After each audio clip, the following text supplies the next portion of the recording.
ప్రతి బాటిల్ అమ్ముడు పోయిన తర్వాత కన్జ్యూమర్ తీసుకున్న తర్వాతే పేమెంట్ వెనక్కి వచ్చి డిస్టిలరీకి పోయారు సిస్టమ్ పెట్టారు.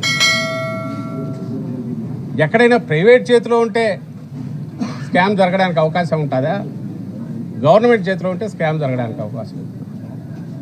ఇక డిస్టిలరీలు అంతకుముందు వాల్యూమ్స్తో పోలిస్తే తీసుకున్నది బాగా తగ్గిపోయింది.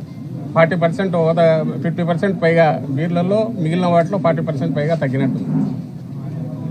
అంటే ఆర్డర్లు ప్లేస్ చేసేది వాల్యూమ్స్ తగ్గిపోయింది. డిస్టిలరీకి లాభం వస్తే ఎక్కువ ఆర్డర్ ఇస్తే ఎవడన్నా లంచం ఇస్తాడా? ఆర్డర్ తగ్గిస్తే ఇస్తాడా? ఇవన్నీ బేసిక్ కామన్ సెన్స్ క్వశ్చన్స్. వీటికి వీళ్ళు ఆన్సర్ ఇవ్వరు. ఊరకు మద్యం పాలసీ మార్చేయడం ద్వారా 1000 కోట్లు తీసుకున్నారు.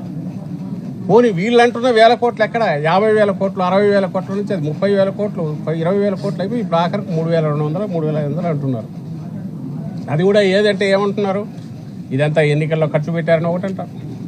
ఇంకోటేమో ఇందులో చాలా భాగం ఆస్తులు కొన్నారంటారు, దుబాయ్లో పెట్టుబడులు పెట్టారంటారు, ఆఫ్రికాలో పెట్టుబడులు పెట్టారంటారు.